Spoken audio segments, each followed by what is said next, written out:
Hi, I'm Coach Corey Wayne, and this is my video coaching newsletter. And the topic of today's newsletter is going to be what I don't know really means. Well, I don't have an email that I'm going to go through with you today, but the reason for this particular topic is this is something that comes up from time to time in my phone sessions.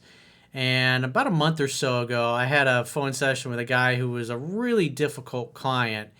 And he had all of these excuses, these stories that he invented.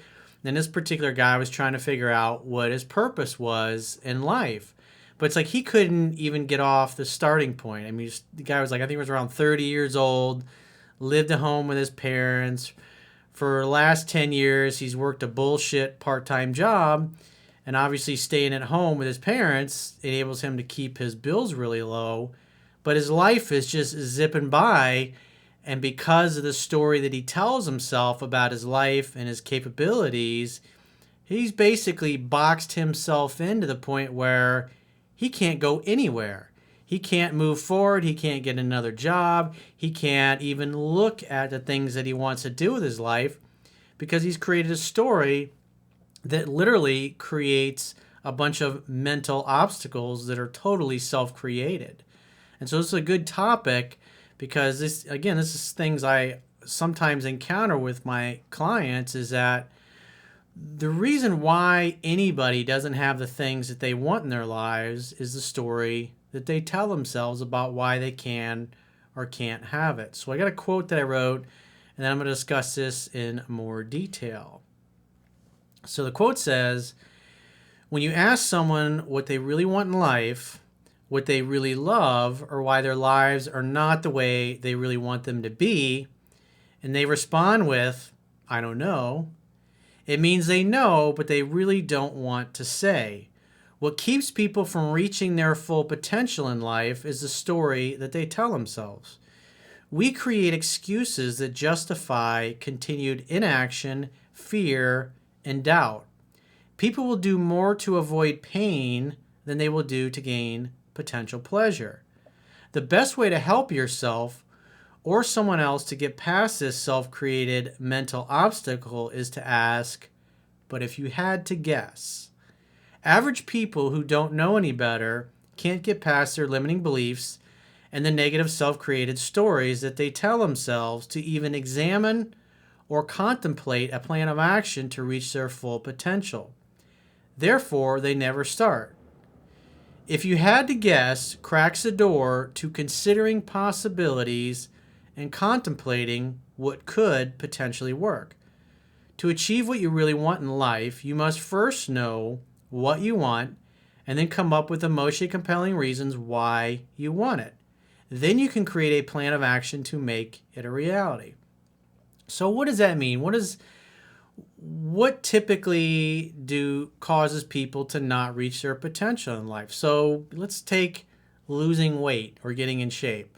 Say somebody, because at the end of the day, people that are fat, they know they're fat. People are overweight, they know that they're overweight. They can see it in the mirror, and they've heard enough comments from friends, family, their peer group, or total strangers that let them know that they're bigger than most people.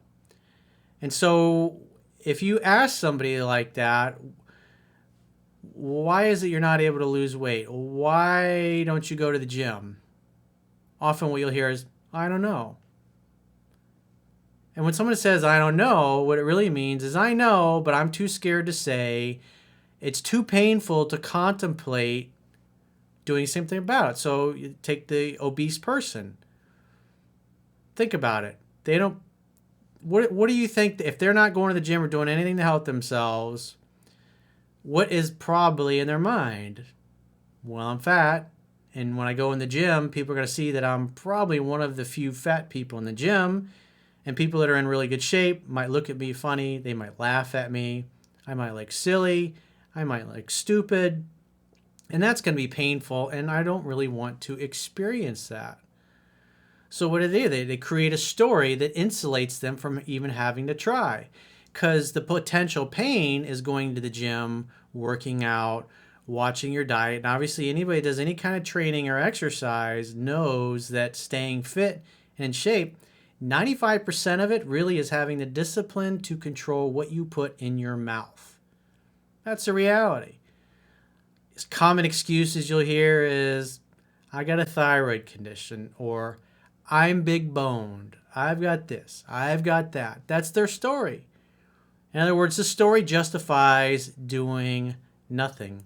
But the reality is, if you want to be healthy and you want to be in shape, and I've written extensively because I've had a lot of health challenges over the course of my life that I've overcome with diet and exercise. And I'm not a huge guy. I'm not big. I'm basically the same weight that I was when I was 19, 20 years old. I'm fit. I'm in good shape. I look good at the beach. And I love to run, but I absolutely fucking hate lifting weights. I hate it. I have a hard time motivating myself to go to the gym and do weight training on a regular basis, but I love running. I've got a wood weight treadmill in my house. I run 3 to 4 days a week and I absolutely fucking love it.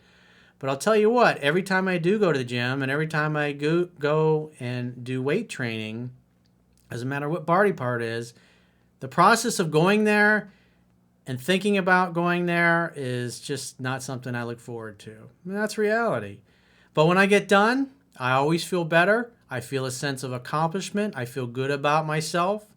I notice that the muscle tends to puff up and I feel stronger. Like if I take a week or two off from doing any weights, I can feel it. I can feel that my muscles don't feel as tight and they're not as pumped as they were before. And I don't like the way that looks in the mirror. So I'm associating pain with saying, hey, the tone in my muscle is starting to go away. I don't feel as strong as I did before. So that is pain that motivates me to move towards what I want. And then after I get done working out, I feel good. My nasal passages are open. I've got a good sweat on. I feel a sense of accomplishment. Those are all positive things. So I've rewired my brain to think of pain. Well, what are the consequences of not taking care of myself? Well, I don't look as good. I'm not going to be as healthy. My clothes aren't going to be as tight. My clothes start to get loose. I know I haven't been going to the gym and I haven't been taking care of myself. Or if they get really tight and I haven't been going to the gym, then I know I'm eating too many carbs and too much sugar. You know, it's a constant battle because I love junk food. I love cheesecake. I love candy. Everything that's bad for you, I absolutely fucking love it. But I know that, especially with the skin that I have very weak skin that I inherited from my mother. You can tell I got Irish type skin, lots of freckles, lots of white blemishes, and I have to take care of myself. Otherwise, I'll fucking get skin cancer or even worse. So I don't have a choice in the matter. If you read my book, the second book, Mastering Yourself, I go in extensive detail about all the health challenges that I used to have when I was younger with hay fever and runny nose and all those things.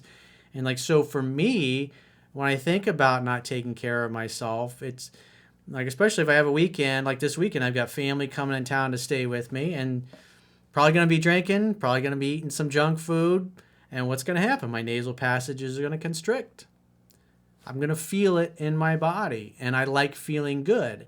And so it's important to think in terms of the potential pleasure you're going to get, but also the pain you're going to experience if you don't do what you know you should do. Because most people, like the person that's obese and wants to lose weight, they know they need to lose weight, but they think about the potential pain of going into the gym and getting laughed at, or people looking at them, or saying things about them, or being negative, or putting them down. And so there's a lot of pain they associate with just actually going in there, instead of thinking, well, after I get done working out, I'm going to feel better about myself. If I watch my diet, if I make sure I'm mostly eating proteins and veggies and green juices and healthy nuts and things of that nature, that slowly over time, my body chemistry will change. And anybody that's worked out knows that sometimes you'll hit a plateau strength-wise and you'll stay there for months. The key is you got to stick with it. It becomes a way of life. And just like thinking about any kind of problem, whether it's motivating yourself to stay in college and go take the classes that you don't want to take because you don't feel like you're learning anything that's really relevant, at the end of the day, you got to have a compelling, emotionally compelling reason why you want to graduate college, or an emotionally compelling reason why you want to start a business, or an emotionally compelling reason why you want to go for that job that you want in life, or an emotionally compelling reason why you want to hold out for a really great girl if you happen to be single now, or an emotionally compelling reason to take the time and be patient and communicate with your girlfriend or wife in a way that opens her up, like I talk about in my first book, 3% Man. And so if you're stuck at some point in your life, and like give an example, somebody that's trying to figure out what their purpose is, and they go, I don't know. What do you love to do? You know what? I don't know. My mind's coming up with a blank, Corey. What they're really saying is, I've thought about this before, and I've considered doing what I really want, but I had some negative, painful experiences in the past. And so in their mind, they've associated pain with thinking about or doing or going for the things that they want. So in order to avoid that pain, they just go, I don't know. The reality is they do know. And so when you say, but if you had to guess, what would it be? Because that's just a possibility. Okay, well, if I had to guess, it's not really an answer. It gives them permission to go, okay, I'll humor this guy. I'll come up with some ideas. And it's like that kind of cracks the door. Because I've had countless phone sessions with clients over the years, especially people that are trying to figure out what their purpose is. And, I've done enough videos. I've talked about this extensively also in my second book, Mastering Yourself. What is it you love in life? What do you really love to do? What do you really enjoy? And when I hear, I don't know, it's like, you dropped all that money to talk to me, and I don't know ain't going to fucking cut it. You got to participate in your own rescue. Nobody can do it for you. And so, I've had phone sessions, because I do an hour-long phone session with people where it literally took 30 minutes of just asking questions and elaborating, and before I got one thing out of them that they could say that they absolutely love, because we go through this huge story that they've got about why they can't do this and why they can't do that and why they don't have any passions. Because what do typical people typically come up with as their excuses for anything that they know the issue? I don't have enough time is typically the number one excuse. I don't have the money. I don't have the connections. I'm not smart enough. I don't have the resume.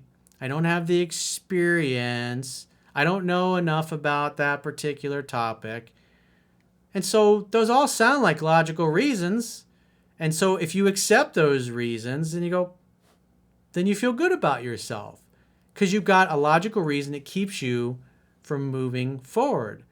But the reality is, if you want to go from where you are to where you want to be in life, you're going to have to do things that are really fucking uncomfortable.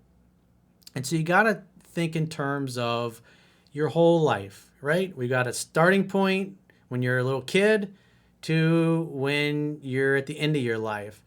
And in between that time is going to pass whether you're moving forward or doing nothing, or even going backwards in some cases. So the time is going to pass, and eventually you're going to run out of time in your life. And I've talked about this in past videos. When they talk to people that are at the end of their lives, typically what they say is, I wish I would have taken more risks. I wish I would have stayed in touch with my friends. I wish I would have spent more time with my family.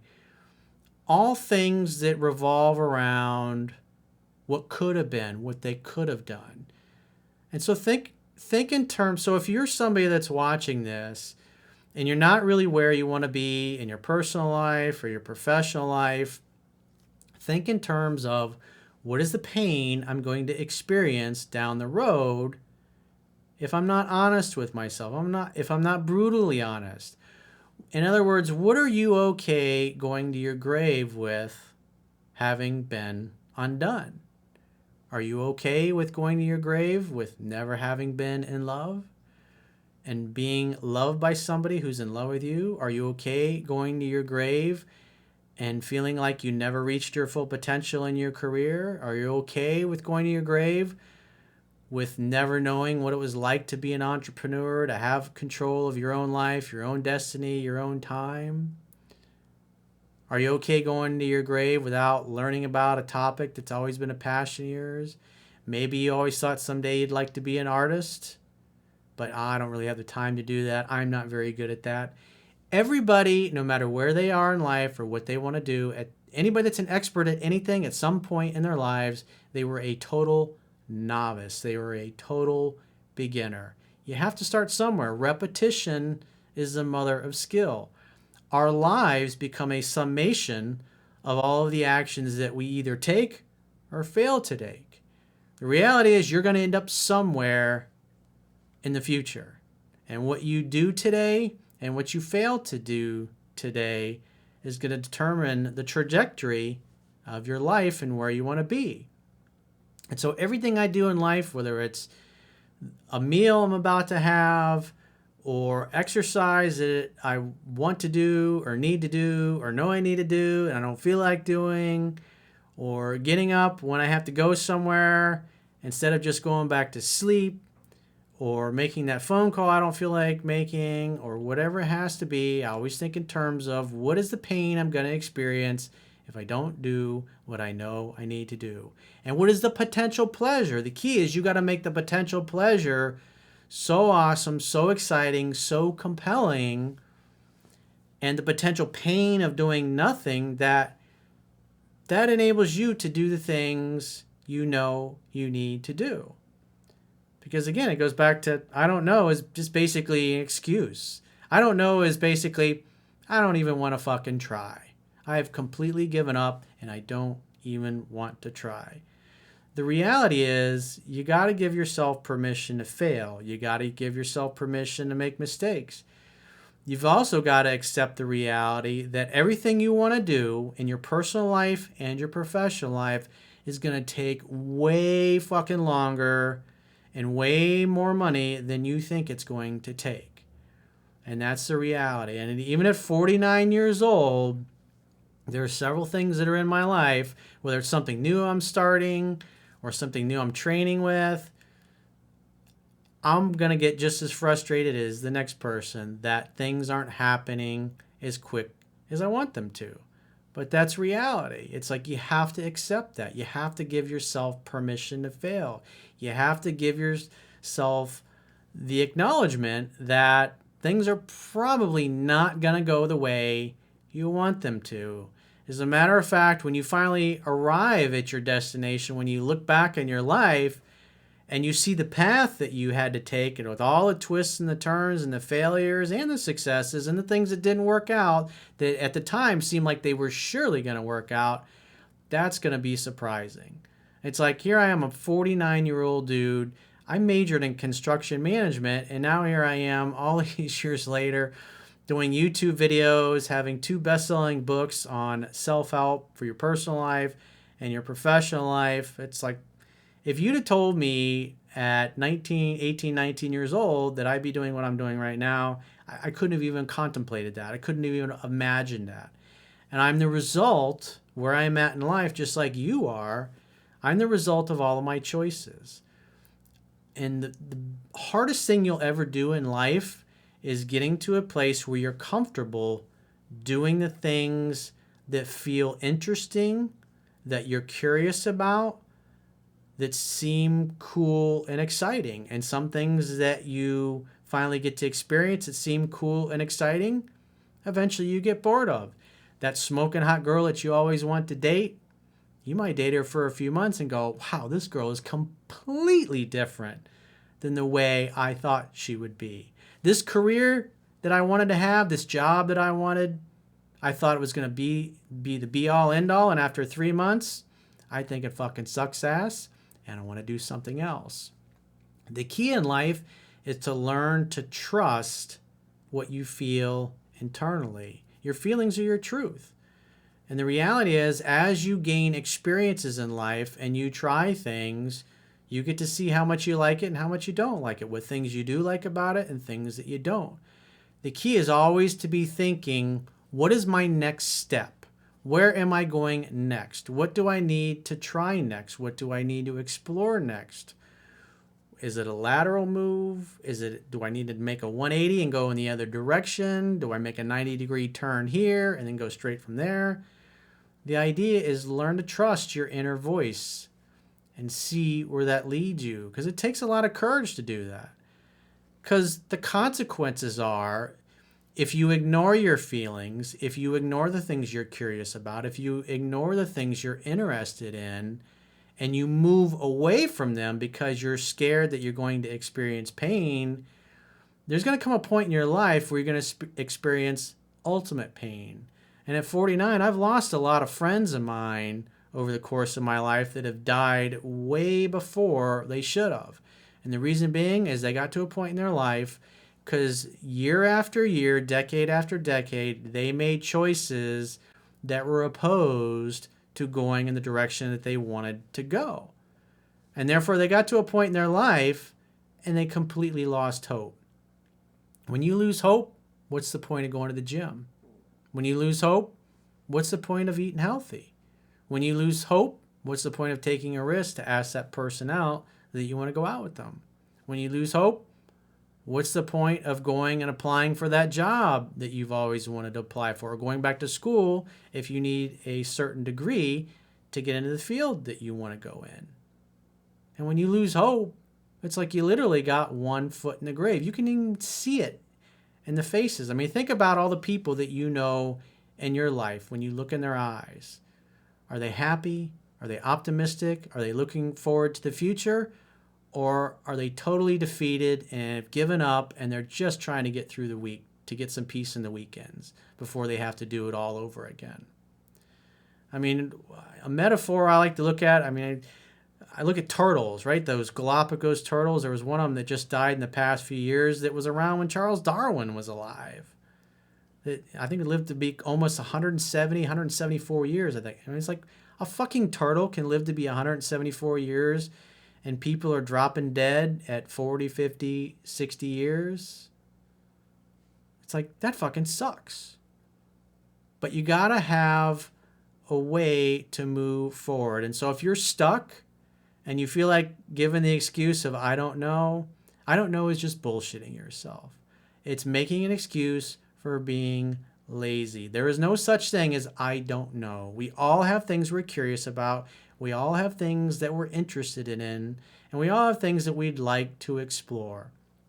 And we either move towards those things or we move away from those things. And if you're moving away from the things that you want in life, it's because you've created a bullshit story in your head that prevents you from even looking at the possibilities, even exploring the things that you want to do, like I talked about in the quote at the beginning of this video. And so I would highly encourage you to go to my website, understandingrelationships.com, sign up for the email newsletter, and you can read both of my books for free to get started on your journey.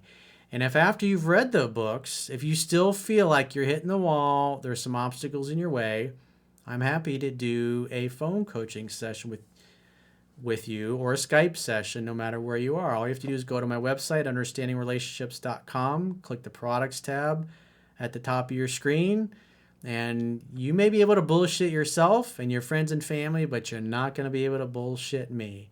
I'm going to tell you exactly like it is. I'm not going to blow any sunshine up your ass. And if you're stuck and you're unable to move forward, you're going to have to face some things that are uncomfortable, especially if we do a phone session together. Because I'm going to tell you like it is, because it doesn't serve you to blow smoke up your ass and tell you that it's okay, it's just fine to not go for the things you want in your life.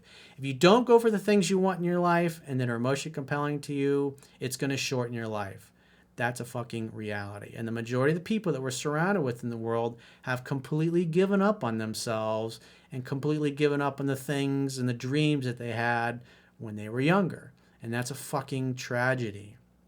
So the more people that have come alive on the inside and are doing the things they want to do, the more we're going to have people like Elon Musk and Sergey Brin and Larry Page and Mark Zuckerberg and even Donald Trump or Barack Obama doing those kinds of things that we all envy and that we admire and that we aspire to. And until then, I will talk to you soon.